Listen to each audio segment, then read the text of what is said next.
Alright guys, welcome back to the channel today. So finally got some parts, some more parts for our 450 horsepower engine build here. As you saw previously, we got our powder coat back, started reinstalling some stuff. Got our oil pan on there, valve cover, plenums, turbo, clutch. The next step was really our fuel bowl delete, which also comes with a lift pump and everything. Because you still need some sort of fuel filtration. So ended up going with the kit from Irate Diesel, and I'll show you guys. Just actually unboxed it. It's definitely a little pricey, but the stuff is I gotta say it is quality. So you have we have our steel lines here that we are gonna put on. I mean, it comes with everything you need. This is, I believe, your return hose, or might even be your supply hose. They give you all your pipe fittings, pipe to JIC adapter fittings with the proper angles. Like I said, every fitting you need. There's even turbo feed and drain O-rings in here in case you need to take your turbo off. Like I said, either supplier return here with the connector on it that connects to factory fuel lines, which is great. It comes with your gauge for your regulator. This is the regulator itself. This is also a regulated return system, if I didn't add that. Got our full wiring harness. These really aren't too hard to install. Even comes with, look at that, even comes with some butt connectors in there. So literally, I mean, I don't really skip anything here. Here's some more hose with the proper push-on fittings so that you could make your own hose. Pickup tube. And then the really nice piece of this is your lift pump here. It's pretty heavy. With a billet base on it. So you can see it says Irate Diesel on there. Labeled in and out each side. Sorry, I'm trying to get this with one hand, but pretty serious product, if you ask me. So like I said, pretty exciting to get this. It's also great that we have this before the cab's on or anything, because it's going to be really nice to get the fittings we need on the engine with the engine out. Some of those could be pretty tricky to get to when the engine's in the truck. And then even the whole mounting of our lift pump. We're going to do basically run all the fuel lines and everything with the cab. And everything off down to bare frame. So that's gonna be really nice to do. Now I did kind of jump ahead, but I'm gonna show you guys what I did. Because I figured it was kind of unnecessary to go step by step. I could just put them on and then show you exactly what they are. So obviously first you're gonna need to take your old fuel bowl off. That includes every single line that goes to the fuel bowl. Remove it, you're not gonna need it. Including lines that go to the back of the head, to the front of the head, your fuel lines that run down behind your accessory brackets, the drain for the fuel bowl, all comes off. Once all your lines are off, the fuel bowl is just held on by two 13mm bolts that go right there, and then it'll pop right out. So once that's out, you'll notice that there will be a plug on this side, just it's an 1/8 inch NPT plug, and there is a plug on the back of the head on this side. Those plugs are going to need to be removed, and then your old fuel line fittings will also need to be removed on the driver's side, front, and passenger side, and rear head. So you're going to be reinstalling the fittings that Irate gives you. So on the front, you install the 45-degree fittings. They're, I think, 1/8 inch NPT to whatever size, I forgot what size JIC that is. But they're the 45-degree fittings on the front. And you want to tighten those till they're facing just about straight up. And they may need some adjustment once we get our lines on there, but that's fine. You can loosen them or tighten them. And I'd recommend putting some sort of thread sealant on those because they are pipe fittings. So probably want some sort of pipe sealant on there. Or thread sealant, rated for fuel. And so moving on to the back fittings here. Now, as you can see, I did have to remove the driver's side section of our downpipes to be able to properly tighten the 90-degree fitting, which goes on the driver's side rear of the head. Because if you turn the fitting, it just makes contact with your downpipe right away. So obviously your plug will be out. You want to tighten this up. You may even have to, as you can see how close the relationship is between the head of this bolt and your fitting here. I had to remove this bolt to get the final turn out of this because the JIC was hitting the head of the bolt. And I remember running into that in the other truck that I have this regulator return on. It's a very close relationship between the bolt and the fitting here. So I may even have to adjust this so that I could a little bit closer to the downpipe so that I could thread the JIC fitting onto this. So again, everything's kind of set up so that it could still be moved around when I put the lines on, but they're in the general area where they should be. Like this fitting should be straight up, facing the driver's side valve cover when it is tight. And you shouldn't be going like double wrenching these to get these tight. These are very small 1/8" pipe fittings. They will bend. And then the passenger side rear of the head. This is just a straight fitting, real easy to install. 15 mil or 5/8 wrench on this. Again, run them down until they're tight. So pretty much at the point where we're gonna be, I believe we'll be installing our fuel lines next. And I'll run a time lapse of that and show you guys what I'm doing, hopefully somewhat step by step. I'm not gonna put that downpipe back on until all the fuel lines are on because I have a feeling that's just gonna be in the way. Hopefully I don't need to remove anything else, but if I do, I do. Oh well, so I'll keep you guys updated. Stay tuned.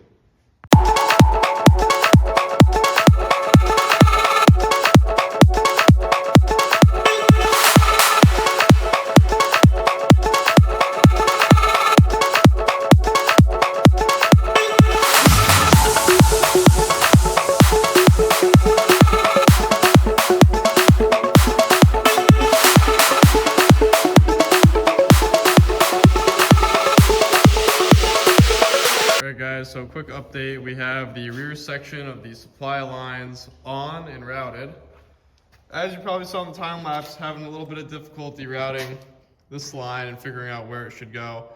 I was basing it off of, I was looking at the picture that was on the instructions for this, and in the picture, I don't know if it's updated or if it was for an OBS or I don't know why that would affect it, but in the picture, this bend is before your high pressure line, and then the straight is like riding on this part of the plenum here. So I'm trying to route it that way, and I'm like, this line's way too long because it was ending up like this fitting was like out here. So I'm trying to figure it out. I eventually just kind of tried to test it my own way, and once I went around the front side of this line and the front side of this line, it's pretty much exactly where it needs to be. One thing to note is I had to take the lifting bracket off to route it like this, which is fine. However, when we're putting it in, I'm going to have to just loosen this fitting off, and then basically just get our bracket on, lift it, drop it in the engine, and then tighten this back up. Not the end of the world. You can see, so you have this line that runs across, goes to your T, your supply T here. Then you have your next line that I ran. I started this line on the T side so that I knew where this fitting needs to land, where the 90-degree fitting needs to land. So I adjusted this fitting a little bit so that it was perfectly lined up with your JIC fitting here, and tighten this up then. Now on this side of the T will be your supply, your main supply from your lift pump. Goes to this T, which we will be doing at a later time once we route our whole lift pump and fuel lines and everything and mount our fuel tank. So one thing to note is these JIC fittings, after they're hand tight, you only want to snug them up about 2 flats. After that, if you over tighten them, they will leak. So got that all done, and we're pretty much gonna move on now to the regulator return side with our regulator. In other words, our front lines here we're gonna move on to next. So I'll get a time lapse of that. Stay tuned.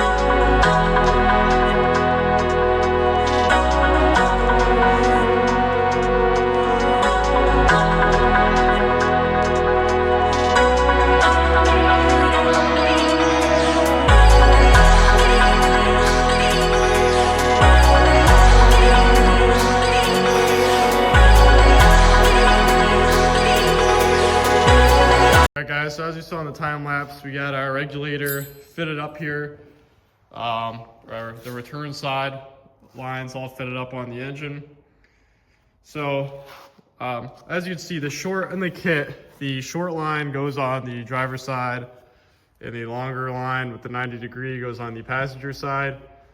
On the driver's side, the small line, the 15-degree angle goes towards the engine. 45 goes up to the regulator. What I would suggest doing is getting this line fitted up, get it on your 45-degree fitting into the engine, which again should be facing straight up. Get it loosely on there, get your 90-degree fitting tight into your regulator. And then you want to manipulate this line so that once it connects to your 90-degree, your regulator is going to be straight with the engine, as you can see. So if you kind of could get an idea just off this is somewhat where you want to be. It's where you want your 45 to be. Again, just once it's loose, turning this line will manipulate the angle your regulator is on. So from there, you want to install your straight O-ringed fitting into the regulator, and then attach your passenger side line, tighten up the fittings, tighten up these fittings, and again, you're gonna attach another straight O-ring fitting to the bottom of the regulator, and that is going to be for, that's the main return. So that's gonna go to, that's a return back to your fuel tank. And then you got your Allen with the adjuster, with your Allen adjuster with the lock nut that goes onto the top. This, I'm just putting a plug in the side of the regulator here. That's another open port. You probably read pressure off of, or I'm not exactly sure what. And then the front port here, that's where your gauge is gonna go. I'm gonna wait to put the gauge in until the engine is in the truck, just because I have a feeling that we'll end up cracking that somehow. But overall, I'm pretty pleased with the fitment of the lines. As you can see, it's a lot nicer having these there than that ugly fuel bowl. Wish I could do this to all the 7.3s, but just about, so we're done with the engine side of the regulated return kit. From now on, we pretty much have to do the rest, which really consists of mounting the lift pump and running hoses and wiring it. So that sounds a lot easier than it is, but that'll be some time as well. And we don't want to do that until our chassis is painted. But we're actually, even before it's painted, we're gonna mock up that lift pump, get the drills holed for where we want it mounted. And obviously the fuel tank's gonna need to be properly mounted so we can make our lines the length that they need to be. And that'll all be recorded as well. So stay tuned for that part. If that is a different video, thank you guys for watching. And stay tuned for the next segment of the Irate diesel regulated return kit. Let me know if you have any questions. All right guys, welcome back to the fuel system install. The Irate diesel full fuel system install for our project 4x4 7.3 Powerstroke. So last you saw was we finished putting in our regulated return lines to the engine, and I showed you how to do that and how to put their new 45-degree fittings in and whatnot, and getting the regulator aligned. So the next part really was to get the actual fuel system, the lift pump and the return hoses ran onto the frame, and we're finally kind of at that point. So the other day I did quickly put in the return hose. That's as simple as it gets. They actually have it pre-cut for you. They have the quick connect fitting pre-crimped onto the hose. So really all you need to do is, so they give you the hose, the quick connect's pre-crimped, then the other end's bare, but they also give you this 90-degree. The 90 degree goes into the bottom of the regulator for the return, and it's a Parker push-on fitting. So you simply push on your hose onto the barb. You're good to go there. That's sealed. Like I said, it's the way I routed it. I didn't even cut the hose. I routed it. You want it the same routing as your factory supply and return steel line. So you want to go in between your oil cooler. You're going to need to take this accessory bracket off and go in between there. Then I've got it routed under the high pressure oil pump. So you can't really see it from, you know, up top.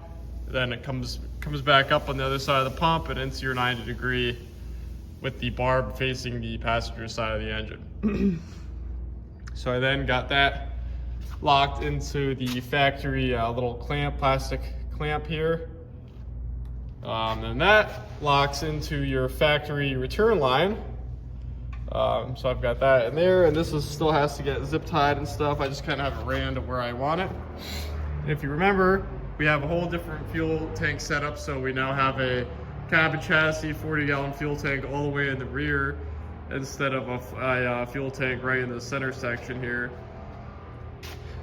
So obviously the factory return line wasn't quite as long as we needed it to be. So you see this is still your return, and it goes all the way back to here is where we ended up. So this would usually go into your tank. Like I said, we're further back now. So I had another section of return line because we actually, this truck's kind of 2 or 3 trucks into one. So I had another section of return line, which again, so this here is what I just showed you there. So we're starting again. This is section 2, and then I ran that, I connected that in here, another quick connect, and this will be a hose fitting into the pickup for the return. Not concerned, so it'll be hose from here to the quick connect that's hanging out of the pickup, clamp, it'll seal. It's just a return line. I'm not super concerned about that, so that works perfectly. Now, for the supply, that's a little bit different of a situation for the Irate kit. So they give you a 5/8 pickup tube, which is a lot larger than your factory pickup. So this is your factory pickup. This is the 5/8 tube. So huge difference. Basically what you want to do is you'll take your tape measure, drop it in your fuel tank, make sure your fuel tank's level or it's at the angle it's going to be when it's in the truck, because that'll mess you up. Get the measurement from the bottom of the tank to where your flange is here, then subtract a 1/4 inch from that. From there, you take your stand tube and you take that measurement you just had, subtract a 1/4 inch, put a line on the tube on the non-flared end. This side's the flared end, and you want to cut that with a tube cutter. You want to deburr it after you cut it. You then want to they recommend a step drill. I use the 7/8 drill bit and drill into your factory fuel pickup assembly here. Pick a good spot to drill, where there's plenty of real estate for you to do it, and where you'll be able to run your supply line to easily. So pick that location. You want to drill that hole. Then you take your 90 degree fitting. They'll give you a seal washer that goes from the top. That'll be on the top side, that seal washer. Insert the fitting, secure it with the nut they give you, so that secures this fitting to the pickup flange here. Then you take your bulkhead fitting, slide it from the bottom up with the other. There's a smaller fitting that goes inside this. You want to slide them both up. It only works one way, so if it doesn't work the way you put it, for that little piece, spin it around and slide it back up, tie in this to it, and you're pretty much all set with your 5/8 pickup. So, and then from there, I'll show you, but all we have to do now is just run rubber hose. This is all Parker push-on fitting, so that's as easy as it gets. So we're about to put the pickup assembly back in. So that'll be for our supply side. Now, mounting the lift pump in itself, this is the area I chose. we didn't have as many options as most people probably would have for mounting this lift pump. I usually like it. I know a lot of people like it tucked. I usually like this. You can at least kind of see that I do have a lift pump on it, but this was honestly pretty tucked in for the stuff that I usually do. If you've seen the other shorty, the fuel filters are just about touching the ground. But I mounted it right where we actually put our plate in. This is like right where we cut it to make it a shorty is where I mounted it. And that allowed it, so it'll be really easy. This is the in, this is the out. It will be real easy putting the hoses on for that. Easy to change the filters. Just nice clean install. The bed rail still should still fit perfectly right here, and you can still put a bed bolt in it. Overall, it just seemed like the best location. You really can't mount it anywhere else. I mean, there's no room here. If you mounted it here, you'd be touching the drive shaft. Mount it here. This is another flat spot. You're right in the way of your brake line bracket and your shocks right there. So that's just the best area. Again, you just need to drill 2 3/8 holes, and they even give you the hardware to mount it after you drill it. So that's pretty much where I'm at. So I gotta just get the pickup assembly back in there. I'm gonna make our hose for our supply, completely finish the hoses, and I'll show you that once I'm done with that. And from there, it's just the wiring, which is really simple. So obviously that's gonna come when I have to put the whole harness in the frame, so that'll be coming up soon. So I just wanted to give you an update on the fuel system install. Stay tuned. All right, guys, update on our Irate fuel system here. So last I showed you was our 5/8 pickup tube install. One thing I will note that I did not mention then was, as I told you, you want to measure from the bottom of the tank to the flange here. Get that measurement, take a 1/4 inch off, which is correct. But now when you cut your stand tube, what I would personally suggest is, so remember that measurement that you took, install the tube onto your bulkhead fitting, drill your hole, get the tube tightened onto your bulkhead fitting. So this is all secure and done. You have your tube on there, uncut yet. Then do your measurement from the top of the flange to the bottom of the stand tube and cut it. Because if you cut the tube before you install onto the bulkhead fitting, it's still gonna be too long, because that tube, when you tighten it up onto this fitting, it doesn't go all the way to the top of the threads, or in other words, it doesn't bottom out on the flange. So you're still gonna be, when you go to put it back in, it's gonna be too long. I don't know if hopefully that makes sense to you guys, but basically what I'm saying is install the tube onto the fitting here, tighten it, then cut it with the measurement you took. So I don't know, just a suggestion. That's just what I learned. But either way, you'd rather it be too long, you could cut it again, than be too short, and then you're kind of screwed. So just my suggestion. Then so as you can see, I got my hose ran. They're just Parker push-on hoses, so got the fitting tight on here, pushed the hose onto it, ran that. Don't mind, this is all gonna be, it tucks in very nicely. I did measure it out, but this is just brake lines we're messing with now, but got that tightened into the in port on our lift pump here. Obviously, again, push on, and they give you 2 different push on fittings that will fit into, that will thread, they're the same JIC size for the lift pump. However, one has a larger barb than the other. The one with the larger barb is for your in tube, your in hose, and then the one with the smaller barb is your out. As you can see, a little bit of smaller diameter of a hose. Again, push on fittings, and so I got that secured onto there and measured it to run. So I've got it, it's all tucked in the frame rail. This is it right here. It actually even, let's see here. So you got the hose running here, it clips into your factory little plastic piece. Again, runs in between your oil cooler, behind your accessory bracket.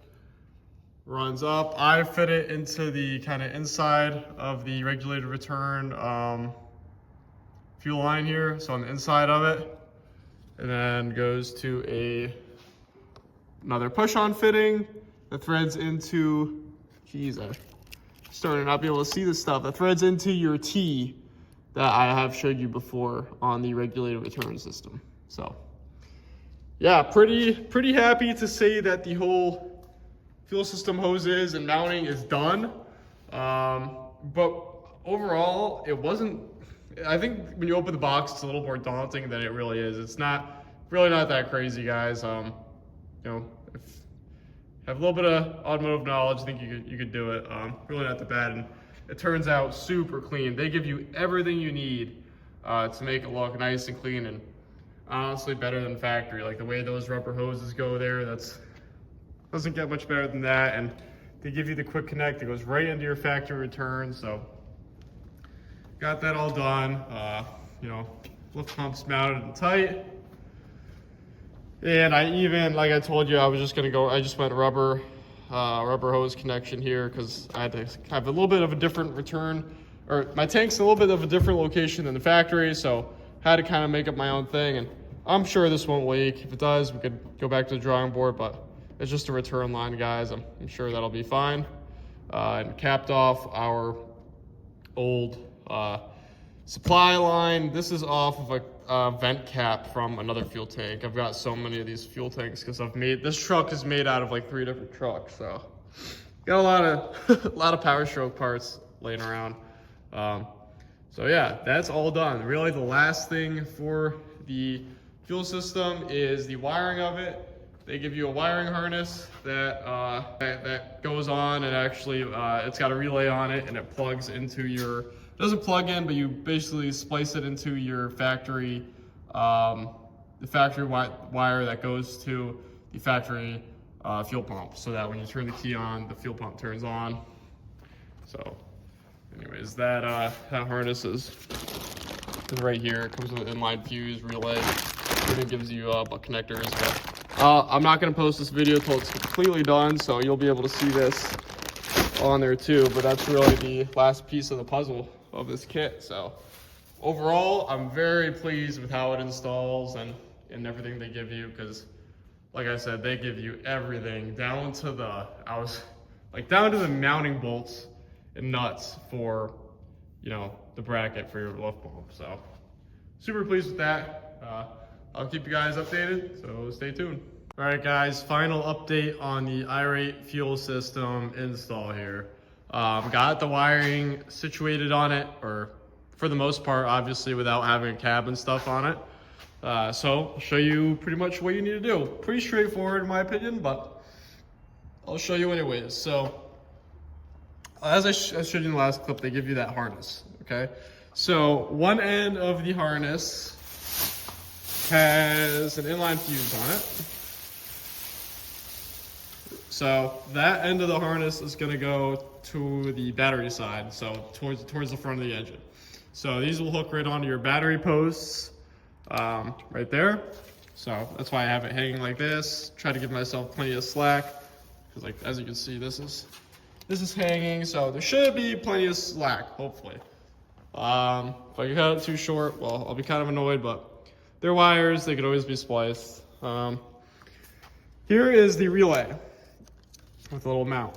This can mount really where you choose. They recommend the firewall. Obviously you want it somewhere with the least bit of vibration. But wherever it lands, you know, for you, if you could mount it somewhere around where it lands without a ton of vibration or exposed to a ton of weather, you would probably want to choose that route. So although they don't have the wires, you know, completely exposed, you probably don't want this sitting under the truck, you know, where it's constantly getting splashed by water, salt, whatnot. So nothing you really need to touch with the relay. All you need to touch is mounting it with their harness. So that's pretty straightforward. Now they give you a yellow wire hanging on the outside of the harness. That yellow wire, really all it takes is you attach the yellow wire to the so you'll have your factory fuel pump plug, right? There's a red wire with a black stripe and your ground wire, which will be a black wire that goes to the plug. It's a 2-wire plug. For me, I just cut the entire plug off, and you splice the yellow wire to the hot, which is a switched hot, so that when you turn the key on to the on position, even before you crank it, but when it's just to the on position, you'll get 12 volts here. That'll trigger your relay, allowing your pump to run. So it's as factory as it gets there, because you don't really need to mess with much with figuring out, oh, what's switched power, because obviously your switched power is right from your factory lift pump hot. So they even give you the butt connector to do it. Attach your hot to your yellow wire. There you go. You're wired. So, and then obviously, like I said, make sure you attach, you're gonna need to attach this constant 12 volt to the battery. And that's it. So they give you, well, I guess I didn't fully describe this side of it. You splice in. They even give you the little ring terminals. So splice those onto your hot and negative. They give you these little boots, which are nice to protect that terminal. And this pump is labeled. You gotta pay close attention, but right there, you see that it's positive and the lower one is negative, and it does matter. So just wanna, make sure you follow that. And there are 2 different stud sizes too, so something to note. I don't know if that'll help anybody. So really all I have left is properly tucking this into the frame, which I don't really want to do until the cab's on, because again, I don't know how much slack I'm going to need and whatnot. If I need more slack here, I could just keep pulling the red wire out of this loom, so I'm not too concerned there. So pretty happy with how that's turning out. Hopefully this helps some of you guys. If you have any questions, feel free to ask. If you want to see this pump running, you just need to be patient until this build's done. It'll happen eventually. I know it's this is quite the process. I don't have all the time in the world to always be working on it, but it will get done at some point. I mean, it's a frame off build, and I only have weekends to work on it, so it'll happen. Stay tuned. I know there's a lot. This is a pretty current clip. It's March 14th or 15th. I know there's a lot that's happened that you haven't seen. You're probably, like, what the heck? Last time you saw this, I think I was putting the engine and trans together. So I'm gonna make a whole video pretty much catching you up on everything that's happened, and hopefully we will be up to date. And, pretty soon, I mean, we're gonna have shocks going on it, battery cables. We're currently doing the exhaust, but hopefully that'll be in the catch-up video. I explained what had to happen there. I got a brand new 5-inch kit for it. And I mean, in a few weeks, we'll be dropping the cab on. That's gonna be a pretty big day. That's gonna be pretty crazy when we have our cab that's been in here for 9 months or so, finally on the frame here. So that's gonna be huge. But stay tuned for some more videos. I'm sorry, it's been more than a month since I posted. A few things kind of happened, and outside of the truck thing, which delayed this a little bit and delayed the whole recording, I kind of got into a mode where I just had to work on it. I had to get stuff done without having to stop and record. Sometimes that kind of happens, but I try to keep you guys in the loop as much as possible. So stay tuned for the catch-up video. You're gonna want to see that, with the bars and everything. So I'll show you guys that, and thanks for watching. Stay tuned.